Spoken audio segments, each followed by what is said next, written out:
नमस्कार प्रिय विद्यार्थियों, मैं डॉक्टर यशुकृति हजारे आप सभी का बहुत बहुत स्वागत करती हूँ। हम देख रहे हैं तीसरी कसम कहानी फणीश्वर नाथ रेणु जी की, और भाग 1 और भाग 2 हो चुके हैं। आप प्लेलिस्ट में जाकर कहानी वाले इसमें देख सकते हैं, और भाग 1 और भाग 2 बन चुका है। हम भाग 3 को देख रहे हैं।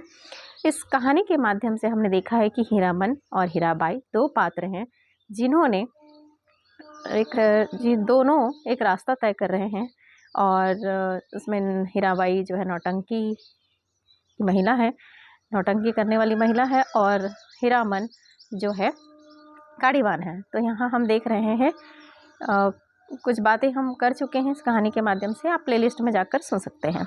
उसने हीराबाई से अपनी गीली आंखें चुराने की कोशिश की, किंतु हीरा तो उसके मन में बैठी ना जाने कब से सब कुछ देख रही थी। हीरामन ने अपनी कांपती हुई बोली को काबू में लाकर बैलों की छिड़की दी। इस गीत में ना जाने क्या क्या है कि सुनते ही दोनों थसथसा जाते हैं। लगता है 100 मन बोझ ला दिए किसी ने। ये गीत गा रहे हैं। यहाँ पे हमने देखा कि महुआ घटवारिन की बात यहाँ पे चल रही है। महुआ घटवारिन कैसे सावन भादों की बात आती है, ये सारी बातें यहाँ पे हमने कर दिया है। तो दोनों गीत को गाने के बाद थसथसा जाते हैं। लगता है 100 मन बोझ लाद दिया किसी ने। हीराबाई लंबी सांस लेती है। हीरामन के अंग अंग में उमंग समा जाती है। तुम तो उस्ताद हो मीता। इस आसिन कार्तिक की सूरज जो 5 दिन रहते हुए कुम्हला जाता है, सूरज डूबने से पहले ही ननकपुर पहुंचना हीरामन अपने बैलों को समझा रहा है। कदम खोलकर और कलेजा बांध कर चलो। ए छी छी बड़के भैया ले ऐहे हो। तो अपने बैल से वो कैसे बात कर रहा है देखिए, कदम खोलकर कलेजा बांध कर चलो, है ना। तो नननपुर तक वह अपने बैलों को ललकारता रहता है। हर ललकार के पहले वह अपने बैलों को बीती हुई बातों की याद दिलाता है। याद नहीं, चौधरी की बेटी की बारात में कितनी गाड़ियां थी, सबको कैसे मात किया था। हाँ, वह कदम निकालो ले ननकपुर से फरस बीज 3 कोस 2 घंटे और। तो ये नननपुर से फरस बीज जाने का जो रास्ता तय है वो 2 घंटे और है, 3 कोस है, ये समय बता रहा है। तो उन्हें याद कर रहा है वो। ननकपुर के हाट पर आजकल चाय भी बिकने लगी है। अब दोनों के बीच का रास्ते में वहाँ बता रहा है कि हाट में चाय बेचने वाली। हीरामन अपने लोटे में चाय भर कर ले आया। कंपनी की औरत जानता है वह सारा दिन घड़ी घड़ी भर में चाय पीती रहती है। चाय है ना जान। हीरा हंसते हंसते लोटपोट हो रही है। अरे तुमसे किसने कहा दिया कि कुंवारे आदमी की चाय नहीं पीनी चाहिए? कुंवारे आदमी को चाय नहीं पीना चाहिए। तो देखिए हीरा हंसते हंसते लोटपोट हो रही है हीराबाई, और कह रही है कि अरे तुमसे किसने कह दिया, है ना। तो हीरामन लजा गया। क्या बोले वह लाज की बात, लेकिन वह भोग चुका है। एक बार सर्कस कंपनी की गेम के हाथ की चाय पीकर उसने देख लिया है कि बड़ी गर्म तासीर होती है। पीजिए गुरुजी। हीरा हंसती है। इस नननपुर हाट पर दिया बाती जल चुकी थी। हीरामन ने अपना सफरी लालटेन जलाकर पिछवा में लटका दिया। आजकल शहर में 5 कोस दूर के गांव वाले भी अपने को शहर समझने लगे हैं। बिना रोशनी की गाड़ी को पकड़कर चालान कर देते हैं, 12 बखेड़ा कर देते हैं। आज मुझे गुरुजी मत कहिए, आज मुझे गुरुजी मत कहिए, तुम मेरे उस्ताद हो। हमारे शास्त्र में लिखा हुआ है, एक अक्षर सिखाने वाला भी गुरु और एक राग सिखाने वाला भी उस्ताद होता है ना। तो इसको भी ध्यान रखेंगे। इस शास्त्र पुराण भी जानती है। मैंने क्या सिखाया, मैं क्या। हीरा हंसकर गुनगुना लगी, ए हे सावन भादवा केरे। हीरामन अचरज के मारे गूंगा हो गया। इस इतना तेज जेहन बहु महुआ घटवारिन। गाड़ी सीताधार की एक सूखी धारा की उतराई पर गड़गड़ाकर नीचे की ओर उतरी। गाड़ी उतर गई। हीराबाई ने हीरामन का कंधे धर लिया। अचानक से गाड़ी गिरती है तो वो अपने आप को संभालने के लिए कंधा पकड़ लेती है। बहुत देर तक हीरामन के कंधे पर उसकी उंगलियां पड़ी रही। हीरामन ने नजर फिरा कर कंधे पर केंद्रित करने की कोशिश की। कई बार गाड़ी चढ़ाई पर पहुंची तो हीरा की ढीली उंगलियां फिर तन गई। सामने फारबिसगंज शहर की रोशनी झिलमिला रही है। अब दिखाई दे रहा है फारबिसगंज शहर से कुछ दूर हटकर मेले की रोशनी। टप्पर में लटके लालटेन की रोशनी में छाया नाचती है आसपास। डबडबाई आंखों में हर रोशनी सूरजमुखी फूल की तरह दिखाई पड़ती है। फारबिसगंज तो हीरामन का दर द्वार है। न जाने कितनी बार वह फारबिसगंज आया। आया है, मेले की लदनी लादी है और किसी औरत के साथ। हाँ, एक बार उसकी भाभी जिस साल आई थी गौने में, इसी तरह तिरपाल से गाड़ी को चारों ओर से घेरकर बासा बनाया गया था। हीरामन अपनी गाड़ी को तिरपाल से घेर रहा है। कालीवन पट्टी में सुबह होते ही रोता नौटंकी कंपनी के मैनेजर से बात करके भर्ती हो जाएगी हीराबाई। और वो देख रहा है, सोच रहा है, परसों मेला खुल रहा है, इस बार मेले की पाल चट्टी खूब जमी है। बस एक रात, आज रात भर हीरामन की गाड़ी में रहेगी। वहाँ हीरामन की गाड़ी में नहीं, घर में। कहाँ है गाड़ी है, कहाँ की गाड़ी है, कौन हीरामन, किस मेले से, किस चीज की लदनी है।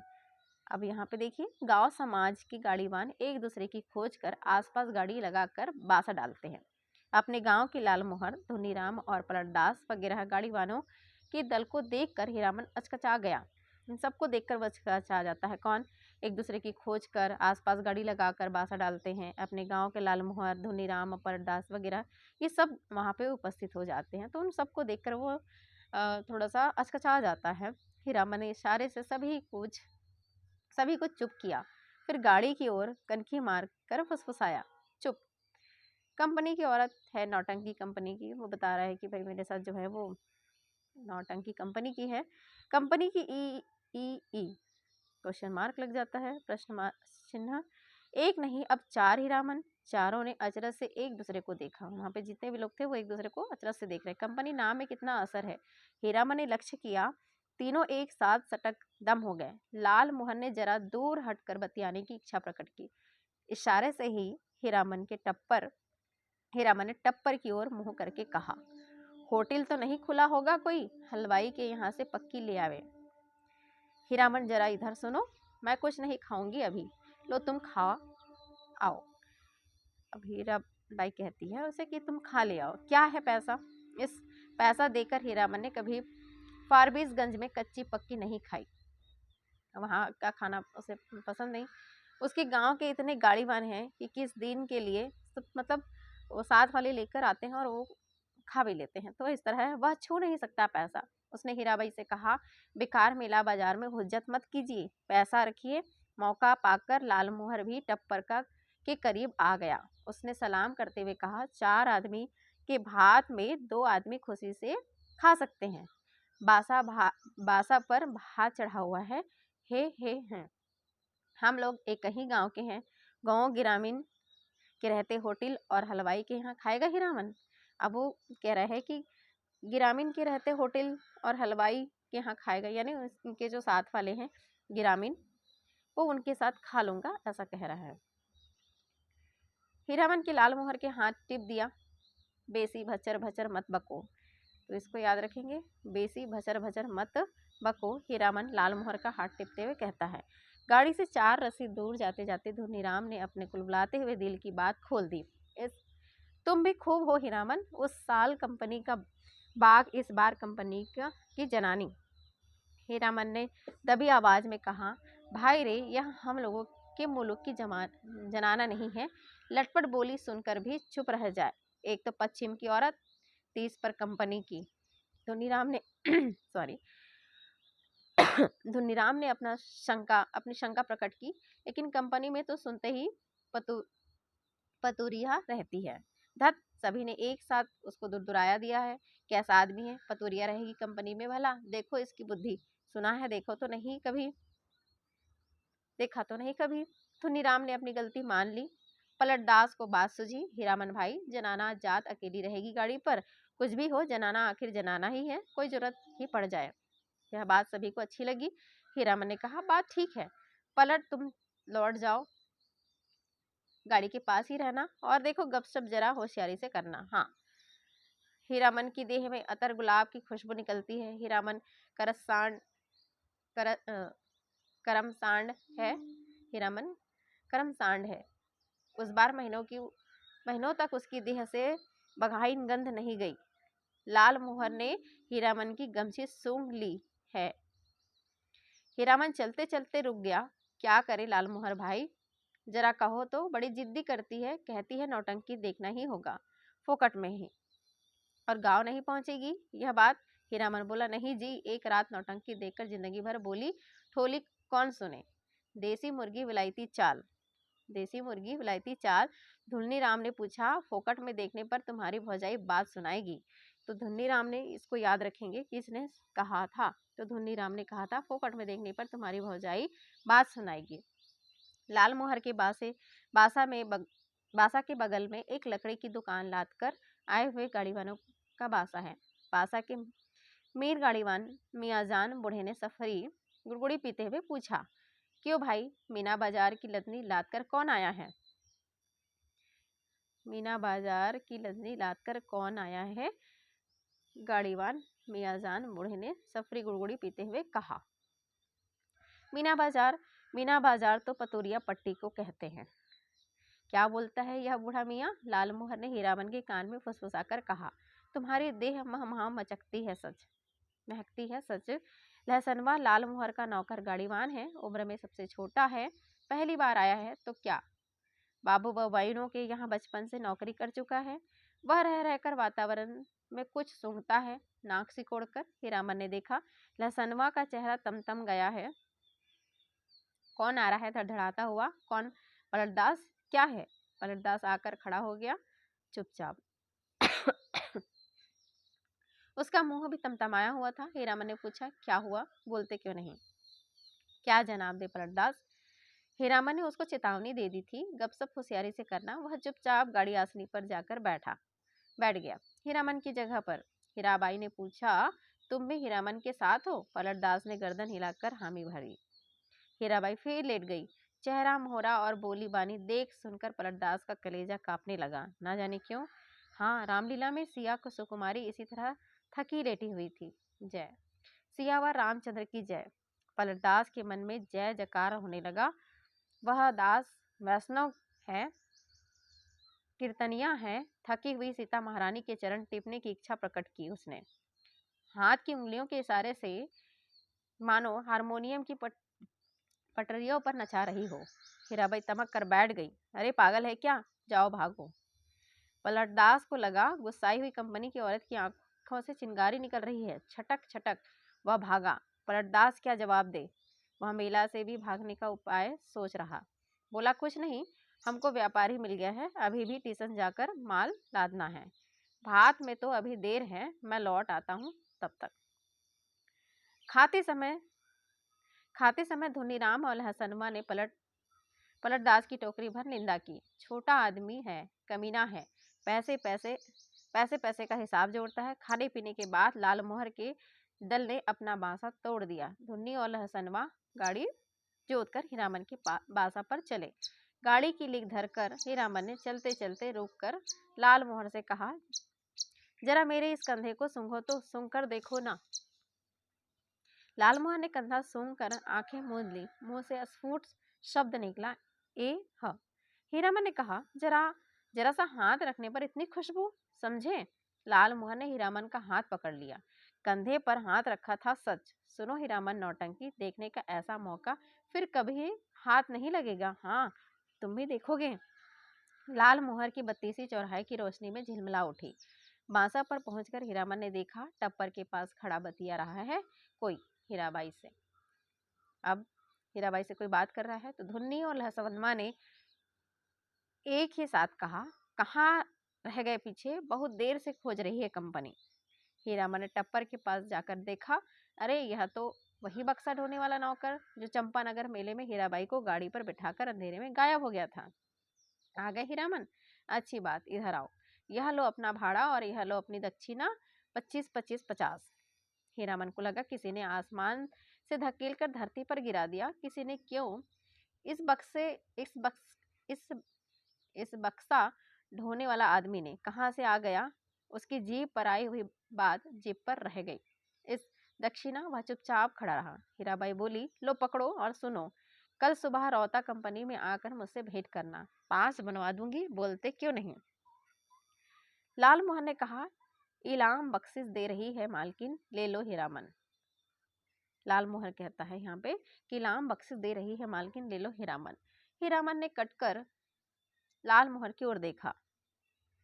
बोलने का जरा भी ढंग नहीं है इस लाल मोहर को। धोनीराम की स्वागतोक्ति सभी ने सुनी। हीराबाई ने भी गाड़ी बैल छोड़कर नौटंकी कैसे देख सकता है कोई गाड़ीवान मेले में। हीरामन ने रुपया लेते हुए कहा, क्या बोलेंगे? उसने हंसने से की चेष्टा की। कंपनी की औरत कंपनी में जा रही है, हीरामन का क्या? बक्सा ढोने वाला रास्ता दिखाता हुआ आगे बढ़ा, इधर से। हीराबाई जाते जाते रुक गई। हीरामन के बैलों को संशोधित करके बोली, अच्छा मैं चली भैयन। बैलों ने भैया शब्द पर कान हिलाए। भाइयों, आज रात दीनौता संगीत कंपनी के स्टेज पर गुलबदन देखिए। गुलबदन, आपको यह जानकर खुशी होगी कि मथुरा मोहन कंपनी की मशहूर एक्ट्रेस मिस हीरा देवी, जिसकी एक एक अदा पर 1000 जान फिदा है, इस बार हमारी कंपनी में आ गई है। याद रखिए, आज की रात मिस हीरा देवी गुलबदन। नौटंकी वालों के इस प्लान से मेले की हर पट्टी में सरगर्मी फैल रही है। हीराबाई मिस हीरा देवी लैला गुलबदन फिल्म एक्ट्रेस की मात करती है। तेरी बांकी अदा पर मैं खुद हूँ फिदा, तेरी चाहत को दिल भर बयां क्या करूँ। यही ख्वाहिश है कि तू मुझको देखा करे और दिलो जान मैं तुमको देखा करूँ।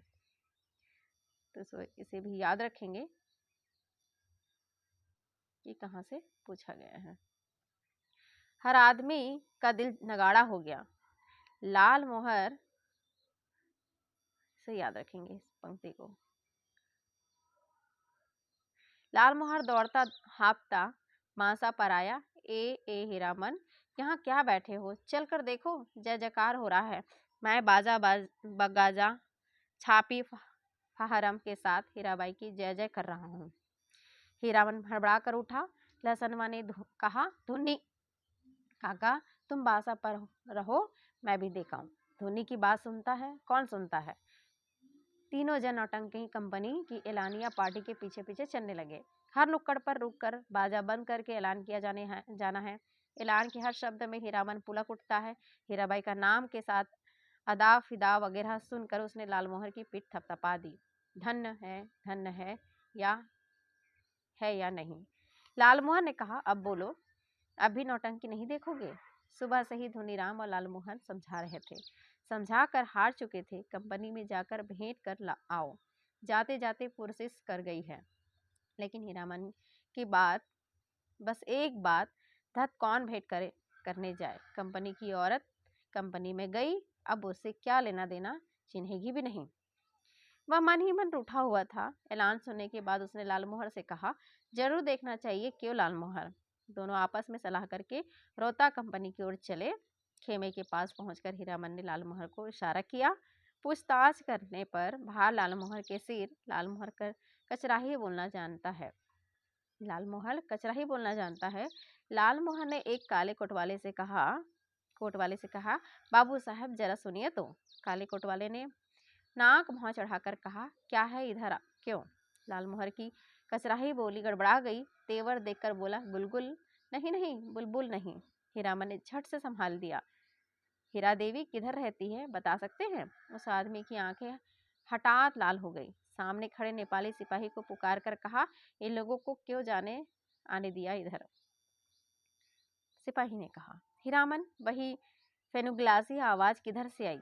खेमे के पर्दे को हटाकर हीराबाई ने बुलाया, यहाँ आ जाओ, अंदर देखो, बहादुर, इसको पहचान लो, यह मेरा हीरामन है, समझे? नेपाली दरबान हीरामन की ओर देखकर जरा मुस्कुराया और चला गया। काले कोटवाले से जाकर हीराबाई का आदमी नहीं रोकने बोला, लाल मोहर पान ले आया, नेपाली दरबान के लिए खाया जाए। इस एक नहीं, पांच चारों ठनिया बोली कि जब तक मेले में हो रोज रात में आकर देखना, सबका ख्याल रखती है। बोली कि तुम्हारे और साथी हैं, सभी के लिए पास ले आओ। कंपनी की औरतों की बात निराली होती है या नहीं? लालमोहन ने लाल कागज के टुकड़ों को छू कर देखा।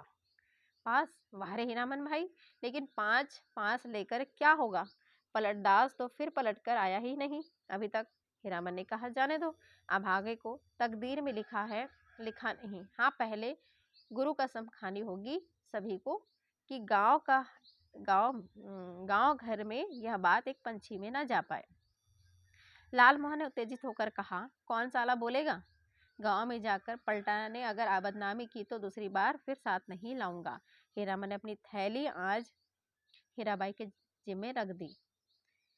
मेले का क्या ठिकाना, किस्म किस्म के पाकिट काट लोग हर साल आते हैं, अपने साथी संगियों का भी क्या भरोसा। हीराबाई मान गई। हीरामन के कपड़े की काली थैली को उसने अपने चमड़े के बक्स में बंद कर दिया। बक्से के ऊपर भी कपड़े का खोला और अंदर भी झलमल रेशमी अस्तर। मन का अभिमान दूर हो गया। लालमोहर और धोनीराम ने मिलकर हीरामन की बुद्धि की तारीफ की। तो इसे भी याद रखेंगे कि लालमोहर और धोनीराम ने बुद्धि की हीरामन की तारीफ की। उसके भाग्य का सहारा बार बार उसके भाई और भाभी की निंदा भी तभी जबान से। हीरामन का जैसा हीरा भाई मिला है, इसलिए कोई दूसरा भाई होता तो। लहसनवा का मुंह लटका हुआ ऐलान सुनते सुनते ना जाने कहाँ चला गया कि घड़ी भर सांझ होने के बाद लौटा है। लालमोहर ने एक मालिकाना झिड़की दी है, गाली के साथ सौदा कहीं का। धुनीराम ने चूल्हे पर खिचड़ी चढ़ाते हुए कहा, पहले यह फैसला कर लो कि गाड़ी के पास कौन रहेगा। रहेगा कौन? यह लसनवा कहाँ जाएगा? लसनवा रो पड़ा। ए मालिक, हाथ जोड़ते हैं, एक को झलक, बस एक को झलक। हीरामन ने उदारता पूर्वक कहा, अच्छा अच्छा, एक झलक क्यों, 1 घंटा देखना, मैं आ जाऊंगा। नौटंकी शुरू होने के 2 घंटे पहले ही नगाड़ा बजना शुरू हो जाता है और नगाड़ा शुरू होते ही लोग पतिंगों की तरह टूटने लगते हैं। टिकट घर के पास भीड़ देखकर हीरामन को बड़ी हंसी आई। लालमोहर, उधर देख, कैसी धक्कम धुक्की कर रहे हैं लोग। हीरामन भाई, कौन पलटदास, कहाँ की लादनी लात आए? लालमोहन ने पराये गांव के आदमी की तरह पूछा। पलटदास ने हाथ मलते हुए माफी मांगी। कसूरबार है जो सदा दो तुम लोग सब मंजूर है, लेकिन सच्ची बात कहे कि सिया सुकुमारी। हीरामन के मन कापुरेन नगाड़े के ताल पर विकसित हो चुका है। बोला, देखो पलटा, यह मत समझना कि गांव घर की जनाना है। देखो, तुम्हारे लिए भी पास दिया है, पास ले लो, अपना तमाशा देखो। पास ले लो और तमाशा देखते रहो। लालमोहन ने कहा, लेकिन एक शर्त पर पास मिलेगा। बीच बीच में लहसनवा को भी पलटदास को कुछ बताने की जरूरत नहीं, यह वह लहसनवा ने से बातचीत कराया है अभी। लालमोहन ने दूसरी शर्त सामने रखी। गांव में अगर यह बात मालूम किसी तरह, राम राम, दांत से जीभ को काटते हुए कहा पलटदास ने बताया, अठनिया फाटक इधर है। फाटक पर खड़े दरबार ने हाथ से पास लेकर उनके चेहरे को बारी से देखा। बोला, यह तो पास है, कहाँ से मिला? अब लालमोहर की कचराही बोली सुने कोई। उसके तेवर देखकर दरबान घबरा गया। मिलेगा कहाँ से? अपनी कंपनी से पूछ लीजिए जाकर। 4 ही नहीं, देखिए एक और है। जेब से 5वां पास निकालकर दिखाया लालमोहर ने। 1 रुपए वाले फाटक पर नेपाली दरबान खड़ा था। हीरामन ने पुकार कर कहा, ए सिपाही दाजू, सुबह को ही पहचानवा दिया और अभी भूल गए? नेपाली दरबान बोला, हीराबाई का आदमी है सब, जाने दो, पास है फिर काहे का रोकता है। अठनिया दर्जा। तीनों ने कपड़ घर को अंदर से पहली बार देखा।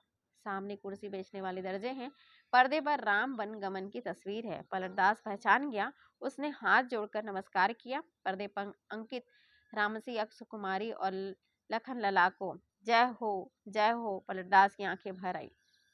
हीरामन ने कहा, लालमोहर छापे सभी खड़े हैं या चल रहे हैं? लालमोहर अपने बगल में बैठे दर्शकों से जान पहचान कर चुका। उसने कहा, खेला अभी पर्दा के भीतर है। अभी जमीन का दे रहा है लोग जमाने के लिए। पलटदास ढोलक जब बजाना जानता है, इसलिए नगाड़े के ताल पर गर्दन हिलाता है, दिया सलाई पर ताल काटता है। बेड़िया दान प्रदान करके हीरामन ने भी एकाध जान पहचान कर ली। लालमोहन के परिचित आदमी ने चादर से देह ढकते हुए कहा, नाच शुरू होने में अभी देर है, तब तक एक नींद ले लें। सब दर्जा से अच्छा ठनिया दर्जा सबसे पीछे सबसे ऊंची जगह पर है। जमीन पर गरम पुआल हे कुर्सी बेंच पर बैठकर इस सर्दी के मौसम में तमाशा देखने वाले अभी घुच घुच कर उठेंगे चाह पीने। उस आदमी ने अपने संगी से कहा, खेला शुरू होने पर जगा देना। नहीं, खेला शुरू होने पर ही नहीं, हिरिया जब स्टेज पर उतरे हमको जगा देना। हीरामन के कलेजे पर जरा आंच लगी। हिरिया बड़ा चटपटिया आदमी मालूम पड़ता है। उसने लालमोहर को आंख के इशारे से कहा, इस आदमी से बतियाने की जरूरत नहीं। घन घन घन घन धड़ाम पर्दा उड़ गया। हे हीराबाई शुरू में ही उतर गई स्टेज पर। कपड़ घर खचमच खच भर गया पूरा। हीरामन का मुंह अचरज में खुल गया। लालमोहर को जाने ना जाने क्यों ऐसे हंसी आ रही है। हीराबाई के गीत के हर पद पर वह हंसता बेवजह। गुलबदन दरबार लगाकर बैठी है, ऐलान कर रही है, जो आदमी तख्त हजारा बनाकर ला देगा, मुंह मांगी चीज इनाम दी जाएगी। अजी है ऐसा कोई फनकार तो हो जाए तैयार, बनाकर लाए तख्त हजारा आ किड़किड़ किड़किड़ कर रही। अलबत नाचती है, क्या गला है। मालूम है यह आदमी कहता है कि हीराबाई पान बीड़ी सिगरेट जर्दा कुछ नहीं खाती। ठीक कहता है, बड़ी नेम वाली रंडी है। कौन कहता है कि रंडी है? दांत में मिसी कहाँ है? पाउडर से दांत धो लेती होगी। हरगिज नहीं। कौन आदमी है? बात की बेबात करता है। कंपनी की औरत तो पतुरिया कहता है। तुमको बात क्यों लगी? कौन है रंडी का भड़वा? मारो साले को, मारो मारो मारो तेरी। हो भले हल्ले की बीच हीरामन की आवाज कपड़ घर को फाड़ रही, आओ एक एक की गर्दन उतार लेंगे। लालमोहर दुलाली की पटापट पिटता जा रहा है। सामने के लोगों पलटदास एक आदमी की छाती पर सवार है। साला सिया सुकुमारी को गाली देता है, सो भी मुसलमान होकर। धुनीराम शुरू से ही चुप था। मारपीट शुरू होते ही वह कपड़घर से निकलकर बाहर भागा। काले कोट वाली नौटंकी के मैनेजर नेपाली सिपाही के साथ दौड़ आए। दरोगा साहब ने हंटर से पीट पीट कर शुरू की। हंटर खाकर लालमोहर तिलमिला उठा। कचराही बोली में भाषण देने लगा, दारोगा साहब मारते हैं मारिए, कोई हर्ज नहीं, लेकिन यह पास देख लीजिए, एक पास पाकिट में भी है, देख सकते हैं हुजूर। टिकट नहीं, पास। तब हम लोगों के सामने कंपनी की औरत को कोई बुरी बात करे तो कैसे छोड़ दे। कंपनी के मैनेजर की समझ में आ गई कि सारी बात। उसने दरोगा को समझाया, हुजूर मैं समझ गया, ये सारी बदमाशी मथुरा मोहन कंपनी वालों की है। तमाशे में झगड़ा खड़ा करके कंपनी को बदनाम नहीं, हुजूर इन लोगों को छोड़ दीजिए। हीराबाई के आदमी है, बेचारी की जान खतरे में है, हुजूर से कहा था ना। हीराबाई का नाम सुनते ही दरोगा ने तीनों को छोड़ दिया, लेकिन तीनों की दुआली छीन ली गई। मैनेजर के तीनों एक रुपए वाले दर्जे में कुर्सी पर बिठाया। आप लोग यही बैठिए, पान भिजवा देता हूँ। कपड़घर शांत हुआ और हीराबाई स्टेज पर लौट आई। नगाड़ा फिर घनघटा उठा। थोड़ी देर बाद तीनों को एक ही साथ धुनीराम का ख्याल हुआ। अरे धुनीराम कहाँ गया? मालिक, वो मालिक लहसनवा कपड़घर से बाहर चिल्लाकर पुकार रहा है, वो लालमोहर मालिक। लालमोहर ने तरस्वर में जवाब दिया। इधर से उधर से एक टिकिया फाटक से सभी दर्शकों ने लालमोहर की ओर मुड़कर देखा। लहसनवा को नेपाली सिपाही लालमोहर के पास ले आया। लालमोहर ने जेब से पास निकालकर दिखा दिया। लहसनवा ने आते ही पूछा, मालिक कौन आदमी क्या बोल रहा है? बोलिए तो जरा दिखला दीजिए उसकी एक झलक। लोगों ने लहसनवा की चौड़ी और सपाट छाती देखी। जाड़े के मौसम में खाली देह है, चेले चाटे के साथ है ये लोग। लालमोहन ने लहसनवा को शांत किया। तीनों चारों से मत पूछो कोई नौटंकी में क्या देखा, किस्सा कैसे याद रहे। हीरामन को लगता था हीराबाई शुरू से ही उसी की ओर टकटकी लगाकर देख रही है, गा रही है, नाच रही है। लालमोहर को लगता था हीराबाई उसकी ओर देखती है। वह समझ गई कि हीरामन से भी ज्यादा पावर वाला आदमी है लालमोहर। पलटदास किस्सा समझता है। किस्सा और क्या होगा, रामायण की ही बात। वही राम, वही सीता, वही लखनलाल और वही रावण। सिया सुकुमारी को राम जी से छीनने के लिए रावण तरह तरह का रूप धर कर आता है। राम और सीता भी रूप बदल लेते हैं। यहाँ भी तख्त हजारा बनाने वाले माली का बेटा राम है। गुलबदन मियाँ सुकुमारी है। माली के लड़के का दोस्त लखनलला है और सुल्तान है रावण। धुनीराम को बुखार है तेज। हसनवा को सबसे अच्छा जोकर का पाठ लगा है। चिरैया तो है के लेके ना जाइयो नरहट के बजरिया। वह उस जोकर से दोस्ती लगाना चाहता है, नहीं लगाएगा दोस्ती जोकर साहब। हीरामन को एक गीत की आंधी कड़ी हाथ लगी, मारे गए गुलफाम। कौन था वह गुलफाम? हीराबाई रोती हुई गा रही है, अजी हाँ, मरे गए गुलफाम, टीडी डी डी डी, बेचारा गुलफाम। तीनों को दुआली वापस देते हुए पुलिस के सिपाही ने कहा, लाठी दुआली लेकर नाच देखने आते हो? दूसरे दिन मेले भर में यह बात फैल गई, मथुरा मोहन कंपनी से भाग कर आई है हीराबाई, इसलिए इस बार मथुरा मोहन कंपनी नहीं आई है, उसके गुंडे आए हैं। हीराबाई भी कम नहीं, बड़ी खिलाड़ औरत है, तेरह तेरह देहाती लठित पाल रही है, वह मेरी जान भी कहे तो कोई मजाल है।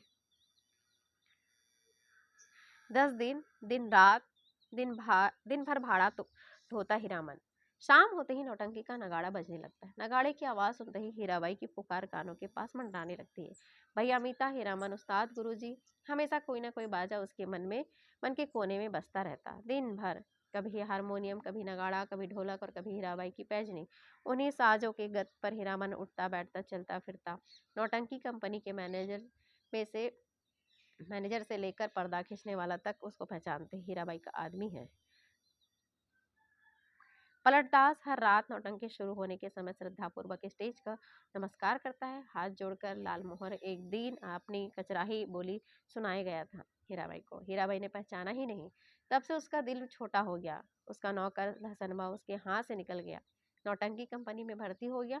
जोकर से उसकी दोस्ती हो गई, दिन भर पानी भरता है, कपड़े धोता है, कहता है गांव में क्या है, जो जाएंगे। लालमोहर उदास रहता है।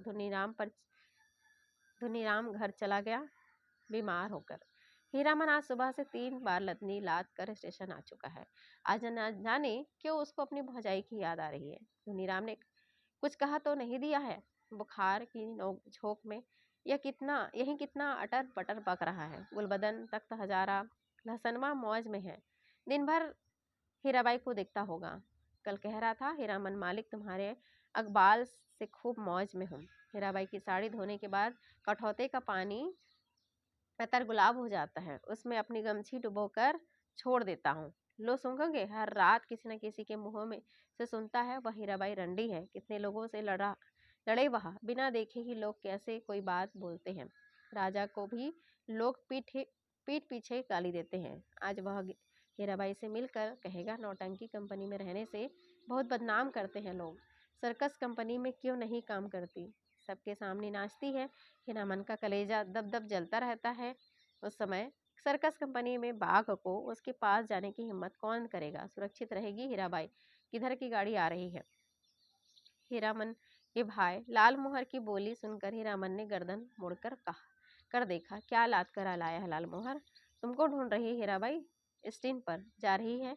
एक ही सांस सुना एक ही सांस में सुना गया। लालमोहर की गाड़ी पर ही आई मेले से। जा रही है कहाँ? हीराबाई ने रेलगाड़ी से जा रही है। हीरामन ने गाड़ी खोल दी। माल गोदाम की चौकीदारी से कहा, भैया जरा गाड़ी बैल देखते रहिए, आ रहे हैं। उस्ताद जनाना मुसाफिर खाने के फाटक के पास हीराबाई ओढ़नी से मुंह को हाथ ढककर खड़ी थी, थैली बढ़ाते हुए बोली, ले, हे भगवान, भेंट हो गई। चलो, मैं तो उस्ताद खो चुकी थी, तुम में अब भेंट नहीं हो सकेगी, मैं जा रही हूँ गुरुजी। बक्सा ढोने वाला आदमी आज कोट पतलून पहनकर बाबू साहब बन गया, मालिकों की तरह कुलियों का हुक्म दे रहा है, जनाना दर्जा में चढ़ाना है। अच्छा। हीरामन हाथ में थैली लेकर चुपचाप खड़ा रहा। कुर्ते के अंदर से थैली निकाल कर दी है हीराबाई ने। चिड़िया का देह की तरह गर्म है थैली। गाड़ी आ रही है। बक्सा ढोने वाले ने मुंह बनाते हुए हीराबाई की ओर देखा। उसके चेहरे का भाव स्पष्ट है, इतना ज्यादा क्या है। हीराबाई चंचल हो गई, बोली, हीरामन इधर आओ अंदर, मैं फिर लौट कर जा रही हूँ मथुरा मोहन कंपनी में, अपने देश की कंपनी है, बनेली मेला आओगे ना? हीराबाई ने हीरामन के कंधे पर हाथ रखा, इस बार दाहिने कंधे पर, फिर अपनी शैली से रुपया निकालते हुए बोली, एक गरम चादर खरीद लेना। हीरामन की बोली फूटी, इतनी देर बाद? इस हरदम रुपया पैसा, रखिए रुपया, क्या करेंगे चादर? हीराबाई का हाथ रुक गया। उसने हीरामन के चेहरे को गौर से देखा, फिर बोली, तुम्हारा जी बहुत छोटा हो गया है। क्यों मीता? महुआ घटवारी के सौदागर ने खरीद जो लिया है गुरुजी। गला भर आया। हीराबाई के बक्सा ढोने वाले ने बाहर से आवाज़ दी, गाड़ी आ गई। हीरामन कमरे से बाहर निकल आया। बक्सा ढोने वाले ने नौटंकी के जोकर जैसा मुंह बनाकर कहा, प्लेटफार्म से बाहर भागो, बिना टिकट के पकड़ेगा तो 3 महीने की हवा। हीरामन चुपचाप फाटक से बाहर जाकर खड़ा हो गया। स्टेशन की बात, रेलवे के राज, नहीं तो इस बक्सा ढोने वाले का मुंह सीधा कर देता हीरामन। हीराबाई ठीक सामने वाली कोठरी में चढ़ी। इतना टान गाड़ी में बैठकर भी हीरामन की ओर देख रही है। टुकुर टुकुर लाल मोहर को देखकर जल उठता है। हमेशा पीछे पीछे, हरदम हिस्सादारी सुस्ती है। गाड़ी ने सीटी दी। हीरामन को लगा उसके अंदर से कोई आवाज निकल कर सीटी के साथ ऊपर की ओर चली गई। इस छी ई छक गाड़ी हिली।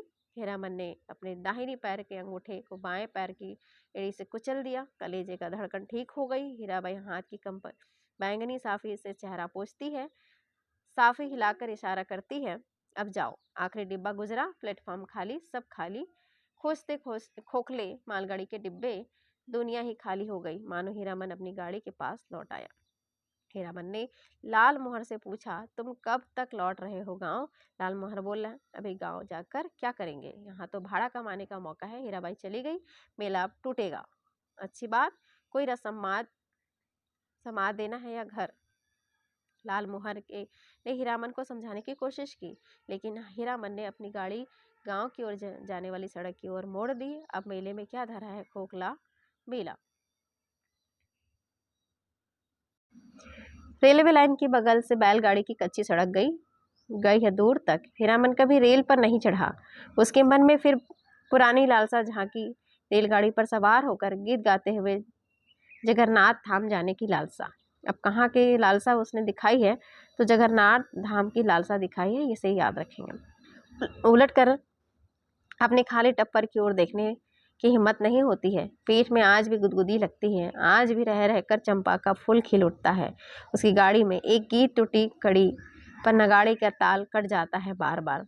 उसने उलट कर देखा, बोरे में बोरी भी नहीं, बाज भी नहीं, बाग भी नहीं, परी देवी, मीता हीरा देवी, महुआ घटवारी, कोई ही नहीं। मरे मरे हुए मुहूर्तों की गूंगी आवाजें मुखर होना चाहती है। हीरामन के होठ हिल रहे हैं, शायद वह तीसरी कसम खा रहा है, कंपनी की औरत की लदनी। हीरामन ने हठात अपने दोनों बैलों की छिड़की दी, दुआली से मारते हुए बोला, रेलवे लाइन की ओर उलट उलट कर क्या देखते हो? दोनों बैलों ने कदम खोलकर चाल पकड़ी। हीरामन गुनगुनाने लगा, अजी हाँ मारे गए गुलफाम। तो ये यहाँ तक तीसरी कलम फणीश्वर नाथ रेणु और फणीश्वर नाथ रेणु की कहानी तीसरी कसम उर्फ मारे गए गुलफाम। तो ये अजी हाँ मारे गए गुलफाम की कहानी इस वीडियो के माध्यम से मैंने आपको बताने का प्रयास किया है। यदि चैनल उपयोगी लगे तो सब्सक्राइब एंड लाइक ज़रूर करिएगा। मेरे वीडियो को सुनने के लिए बहुत बहुत धन्यवाद, शुक्रिया।